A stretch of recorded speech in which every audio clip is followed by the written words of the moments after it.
Hello programmers, আসসালামু আলাইকুম। আজকের ক্লাসে আপনাদের সবাইকে স্বাগত। আজকে আমাদের টপিক হচ্ছে পাইথনের ডেটা টাইপস। আজকের ক্লাসে আমরা শুধুমাত্র ডেটা টাইপসগুলোর সাথে পরিচিত হব এবং নেক্সট ক্লাসগুলোতে আমরা এই প্রত্যেকটা ডেটা টাইপ সম্পর্কে আলাদা আলাদা প্রিসাইসলি জানবো। ওকে, সো এই হচ্ছে আমাদের কয়েকটা ডেটা টাইপস।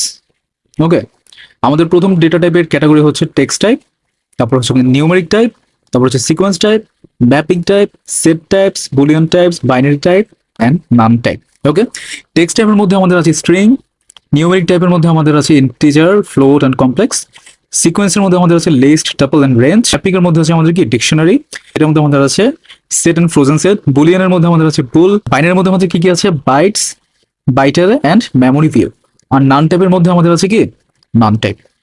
ওকে, এখন আমরা একটু হালকা পাতলা ওভারভিউ নেই জিনিসগুলো আসলে কি। আমাদের প্রথম ক্যাটাগরি কি? আমাদের প্রথম ক্যাটাগরি হচ্ছে স্ট্রিং। আচ্ছা, স্ট্রিং কি? স্ট্রিং হচ্ছে যে কোনো অ্যালফাবেটিক্যাল ওয়ার্ড কিংবা সেন্টেন্স। এগুলোকে আমরা অবশ্যই যখন আমরা ডেটা টাইপগুলো কোনো ভ্যারিয়েবলে ডিক্লেয়ার করি, আমরা কি অবশ্যই একটা অ্যাপোস্ট্রোফিস ইউজ করে তারপরে ভিতরে যা লেখার আমরা সেটা লিখবো। সো কোনো অ্যালফাবেটিক্যাল ওয়ার্ড কিংবা সেন্টেন্স কি, এগুলোই হচ্ছে আমাদের স্ট্রিং। ওকে, ইন্টিজার কি? ইন্টিজার হচ্ছে যে কোনো একটা পূর্ণ সংখ্যা, যেমন 23, 20 ইত্যাদি। ফ্লোট কি? ফ্লোট হচ্ছে আমাদের একটা দশমিক থাকবে মাঝে বা একটা পয়েন্ট থাকবে। সো এইগুলো কি? এগুলো হচ্ছে আমাদের ফ্লোট নাম্বার। এরপর হচ্ছে আমাদের কমপ্লেক্স নাম্বার। কমপ্লেক্স নাম্বার কি? ওই যে আমরা 11-12 পড়েছিলাম না, একটা রিয়েল পার্ট থাকবে, একটা ইমাজিনারি পার্ট থাকবে, যেমন যে এরকম একটা কিছু থাকতো। এগুলো কি? এগুলো হচ্ছে আমাদের কমপ্লেক্স নাম্বার। পাইথনে চাইলে আমরা কমপ্লেক্স নাম্বার নিয়েও কাজ করতে পারি। এরপর আছে আমাদের লিস্ট, টাপল। আচ্ছা, লিস্ট আর টাপল কি? লিস্ট হচ্ছে মাল্টিপল আইটেম স্টোর করতে পারি আমরা একটা সিঙ্গেল ভেরিয়েবলে। টাপল হচ্ছে সেম জিনিসই, কিন্তু দুইটার মধ্যে একটা বেসিক পার্থক্য আছে। লিস্ট আর টাপল একই জিনিস, সো এদের মধ্যে বেসিক পার্থক্য হচ্ছে লিস্ট হচ্ছে চেঞ্জেবল। ওকে, তো আমরা কি করতে পারি? চাইলে আমরা এদের আইটেমগুলো কি করতে পারি? চেঞ্জ করতে পারি, কিন্তু টাপল কি? টাপল হচ্ছে আনচেঞ্জেবল। ওকে, আর এই দুটার মধ্যে আরেকটা পার্থক্য আছে, সেটা হচ্ছে লিস্ট আমরা স্কোয়ার ব্রেকেট ইউজ করি, লিস্ট আমরা কি করি? স্কোয়ার ব্রেকেট ইউজ করি, আর টাপলে আমরা রাউন্ড ব্রেকেটটা ইউজ করি। ওকে, এরপর হচ্ছে আমাদের রেঞ্জ। রেঞ্জ কি? রেঞ্জ হচ্ছে sequence of numbers specified by a start, stop and step values. এরপর হচ্ছে আমাদের ডিকশনারি। ডিকশনারি কি জিনিস? Dictionaries are use to store data values in key value pairs. এই জিনিসটা কি? এই জিনিসটা হচ্ছে আমরা যদি চাই একটা কার্লি ব্রেসেসের ভিতরে কি করতে পারি, আমরা চাইলে বিভিন্ন ডেটা স্টোর করতে পারি এভাবে, যেমন নেম, সিয়াম, এরপরে এইজ, 23। ওকে, সো এইভাবে কি করতে পারি? আমরা ডেটা স্টোর করতে পারি। এটা হচ্ছে আমাদের ডিকশনারি। এরপর আছে আমাদের বুলিয়ান টাইপ। বুলিয়ান টাইপ বলতে কি? বুলিয়ান টাইপ হচ্ছে ওই যে আমরা যে ট্রু ফলস ইউজ করি, ট্রু ফলস, এগুলো হচ্ছে আমাদের বুলিয়ান টাইপ। এগুলো হচ্ছে আমাদের বুলিয়ান টাইপ। এরপর হচ্ছে আমাদের বাইটস, বাইটের অ্যান্ড মেমোরি ভিউ। বাইট কি? বাইট হচ্ছে বাইটের ইমিউটেবল সিকোয়েন্স, অ্যান্ড বাইটের হচ্ছে কি মিউটেবল সিকোয়েন্স, মানে এটা চেঞ্জ করা যায় আর এটা চেঞ্জ করা যায় না। এরপর হচ্ছে আমাদের মেমোরি ভিউ। মেমোরি হচ্ছে memory view of another object. আমি জানি যে এই জিনিসগুলো বুঝতে এখন হালকা পাতলা একটু কমপ্লেক্স লাগতে পারে, কিন্তু যেদিন আমরা ডিটেইলে আলাদা আলাদা লেকচারসে জিনিসগুলো বুঝবো, আমাদের কাছে জিনিসগুলো অনেক ইজি হয়ে যাবে। ওকে, এরপর হচ্ছে আমাদের লাস্ট টাইপ, সেটা হচ্ছে নান টাইপ। নান টাইপ কি?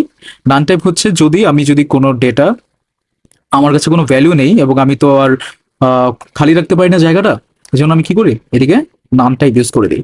ওকে, এটাই হচ্ছে আমাদের নান। এখন হচ্ছে আমরা কোড এডিটরে যাই এবং আরেকটা জিনিস শিখি, সেটা হচ্ছে যে আমরা যদি চাই এই ডেটা টাইপগুলোর টাইপ আমরা চাইলে আউটপুটে দেখতে পারি যেটা আসলে কোন টাইপের ডেটা। যেমন আমি যদি লিখি যে name equals to Meraj Hasan and age equals to 23, আমি যদি চাই প্রিন্ট করাবো ওর টাইপ, কি লিখবো? Print type name. ওকে, এবার আমি যদি রান করাই, আমাকে দেখাচ্ছে এটা হচ্ছে একটা স্ট্রিং। কারণ কি? কারণ এটা একটা অ্যালফাবেটিক্যাল ওয়ার্ড বা সেন্টেন্স। এবার আমি যদি লিখি যে প্রিন্ট টাইপ এইচ, আমাকে কিন্তু দেখাবে যে এটা একটা ইন্টিজার। কিন্তু আমি যদি এটা 23 না লিখে লিখি 23.5, মানে আমার বয়স হচ্ছে 23.5 বছর। তাহলে দেখাবে কি? তাহলে দেখাবে যে এটা একটা ফ্লোট। ওকে, সো আমরা যদি চাই আমরা দেখতে পারি যে আমি যেই ডেটাটা ইনপুট করেছি সেই ডেটার টাইপটা কি, এন্ড সেটা দেখার ওয়ে কি, আমি প্রিন্ট লিখে টাইপ লিখবো, দেন আমি আমার সেই ভ্যারিয়েবলের নামটা দিয়ে দেবো। ওকে, আমি যদি জিনিসটা আর একটু সুন্দর করে দেখতে চাই কিভাবে লিখবো, print the type of my name is দিয়ে অফ করে কমা, এরপর আমি যদি কোডটা রান করাই আমাকে দেখাচ্ছে কি, the type of my name is string. Okay, so এইভাবে কি করতে পারি আমরা, এইভাবে আমরা আমাদের ইনপুট করা ডেটাগুলো টাইপ দেখতে পারি। ওকে, সো আজকে আমরা জাস্ট ডেটা টাইপগুলোর সাথে পরিচিত হলাম, এবং নেক্সট ক্লাসগুলোতে আমরা প্রত্যেকটা ডেটা টাইপ সম্পর্কে আলাদা আলাদা লেকচার্স পাবো এবং আরো প্রিসাইজলি বুঝতে পারবো। ওকে, আজকের ক্লাসটা এই পর্যন্তই, দেখা হচ্ছে নেক্সট ক্লাসে, এবং আপনারা অবশ্যই অবশ্যই প্র্যাকটিস করবেন। আসসালামু আলাইকুম।